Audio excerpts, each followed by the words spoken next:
कृष्ण का अंतिम संस्कार कहाँ हुआ? श्री कृष्ण की अंतिम सांस की अंतिम पीड़ा वहीं से शुरू हुई। जिस क्षण राधा ने गोलोक को प्रस्थान किया, उसी क्षण से श्री कृष्ण के जीवन की ढलती संध्या शुरू हो गई। परंतु राधा की विरह वेदना ही उनकी एकमात्र पीड़ा नहीं थी। एक और श्राप था जिसने उनके जीवन की सबसे कठोर घड़ी लिख दी, गांधारी का श्राप। महाभारत का युद्ध समाप्त हो चुका था। कुरुक्षेत्र की भूमि पर केवल राख और लहू शेष रह गया था। जब गांधारी 100 पुत्रों की मृत्यु के पश्चात अपने पुत्रों की जली हुई देहों के पास पहुंची तो उसका क्रोध और दुख अवर्णनीय था। उसे ध्यात था कि श्री कृष्ण इस युद्ध को रोक सकते थे। वह जानती थी कि श्री कृष्ण केवल एक मुस्कान में इस महाविनाश को टाल सकते थे, परंतु उन्होंने ऐसा नहीं किया। उन्होंने धर्म की स्थापना के लिए अधर्म का अंत होने दिया, चाहे वह मूल्य किसी भी माँ की ममता हो। तभी पीड़ा से भरी गांधारी ने श्री कृष्ण को देखा, उनके पास आई और रोते हुए कहा, हे वासुदेव, आप सब कुछ जानने वाले थे, फिर भी आपने मेरे 100 पुत्रों को मरने दिया। आप युद्ध रोक सकते थे, पर आपने केवल तमाशा देखा। मेरी ममता की आग आज आपको भी छुएगी। मैं आपको श्राप देती हूँ। ठीक वैसे ही जैसे मेरा वंश समाप्त हुआ, वैसे ही यदुवंश भी नष्ट होगा और आप भी अपनी मृत्यु को अकेले अपनों से बिछुड़कर एक तीर की पीड़ा में अनुभव करेंगे। श्री कृष्ण ने गांधारी के श्राप को शांत मन से स्वीकार किया, क्योंकि वह जानते थे यह भी उसी लीला का एक भाग है। जिस न्याय को वह लेकर आए थे, उसी न्याय की अग्नि अब उनके अपनों को भस्म करेगी। गांधारी का श्राप, राधा की जुदाई और यदुवंश का अंत, यही वो अंतिम अध्याय थे जिसने श्री कृष्ण के मानवीय रूप को सबसे गहरे दुख से भर दिया। अब जानिए कैसे त्रेता युग में श्री राम द्वारा दिया गया वरदान बना द्वापर में श्री कृष्ण की अंतिम लीला का कारण। अगर आपको श्री कृष्ण की अंतिम सांस के बारे में आगे बढ़ाना है तो चैनल को सब्सक्राइब करें। त्रेता युग का वह समय था जब राम ने रावण का वध कर अयोध्या लौटकर राम राज्य की स्थापना की थी। एक शाम अयोध्या के समीप एक तपस्वी राक्षस आया। नाम था जरासुर। वह युद्ध नहीं चाहता था, न ही प्रतिशोध, वो सिर्फ एक उत्तर चाहता था। जरासुर ने राम से कहा, प्रभु, आपने धर्म के लिए असुरों का नाश किया, लेकिन क्या कभी मैं भी आपकी परीक्षा ले पाऊंगा? क्या मुझे कभी वह अवसर मिलेगा जब मैं आपके मार्ग में अंतिम बाधा बनूं? राम ने मुस्कुराकर उसकी ओर देखा। वो कोई साधारण प्रश्न नहीं था और राम कोई साधारण उत्तर नहीं देने वाले थे।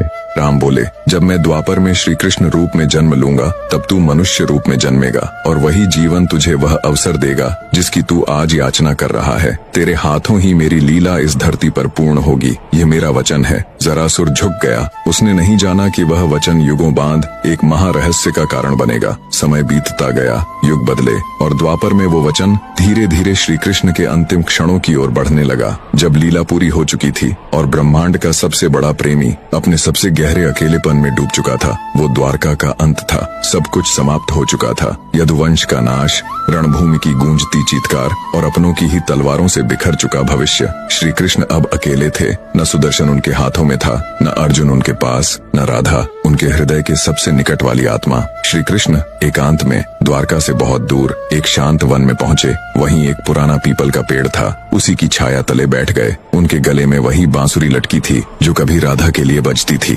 धीरे धीरे आंखें बंद की और बांसुरी के सुर हवा में बहने लगे। सुरों में वेदना थी, तड़प थी और राधा के नाम की पुकार। उनकी उंगलियां कंपन कर रही थीं, लेकिन राग राधा का ही था। दूर, बहुत दूर गोलोक में राधा बैठी थी, परम धाम की ऊंची सीढ़ियों पर। जैसे ही उस बांसुरी का स्वर वहां पहुंचा, राधा की आंखों से अश्रुधारा बह चली। उन्होंने देखा कृष्ण अकेले हैं। प्रेम की वो दिव्य मूर्ति जिसने सारे संसार को मोह से मुक्त किया, आज स्वयं मोह योग में डूबा हुआ है। राधा ने कांपती आंखों से कृष्ण की ओर हाथ बढ़ाया, पर वे उन्हें छू नहीं सकती थीं। गोलोक की देवी, परम ब्रह्म स्वरूपा राधा, जिसे सारा ब्रह्मांड पूजता है, आज कृष्ण के दुख के सामने असहाय हो चुकी थी। प्रभु, अब बस कीजिए। राधा की आत्मा ने रोते हुए कहा, मुझे वापस आने दीजिए। मैं फिर से आपकी बांसुरी के सुर बनकर लौटूंगी। मैं फिर से वृंदावन की कूंजों में बहूंगी। पर मुझे यह अकेलापन नहीं देखा जाता। पर कृष्ण मौन थे।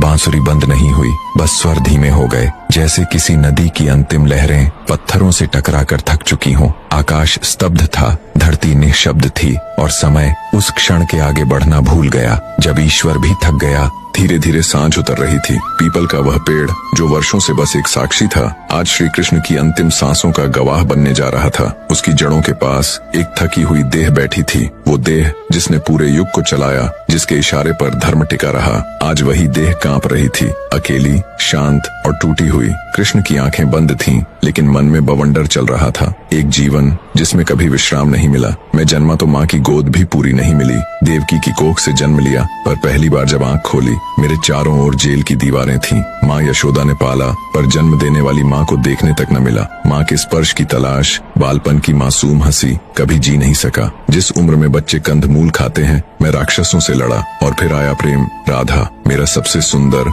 सबसे निर्मल अनुभव। पर क्या मिला? न नाम के साथ जुड़ सकी, न साथ के साथ जीवन भर चल सकी। मैंने प्रेम किया, पर निभा न सका। हर जन्म में उससे बिछड़ना लिखा था। क्या यही प्रेम था? मैं राधा को छोड़ आया, वृंदावन को छोड़ आया, और पीछे छूट गया मेरा मन, मेरा बचपन। बचपन से ही कंधों पर समाज, युद्ध, न्याय, धर्म का भार था। कभी द्रौपदी के चीर की रक्षा, कभी अर्जुन की मोह में डूबती बुद्धि को जागृत करना। महाभारत लड़ा, लेकिन क्या पाया? हर अपनों को खो दिया। कर्ण, जो भाई था, मारा गया। भीष्म, जिनसे नीति सीखी, शरशैया पर छोड़ना पड़ा। द्रोण, जिनसे ज्ञान पाया, रण में गिरा दिया। पितामहों को, भाइयों को, पुत्रों को, सबको मिटा दिया। मैंने धर्म बचाया, पर अपना ही कुल नहीं बचा पाया। यदुवंश, अपनों के हाथों अपनों का वध, मैंने सब खो दिया। आज न बलराम है, न सुदामा, न अर्जुन, न राधा, न वो वृंदावन। मेरे पास है तो सिर्फ एक बांसुरी, जिसे अब सुनाने को कोई कान नहीं। अब जब बजाता हूँ तो हर स्वर में राधा की याद तड़प बनकर लौटती है। आज मैं थक गया हूँ दुनिया को समझाते समझाते।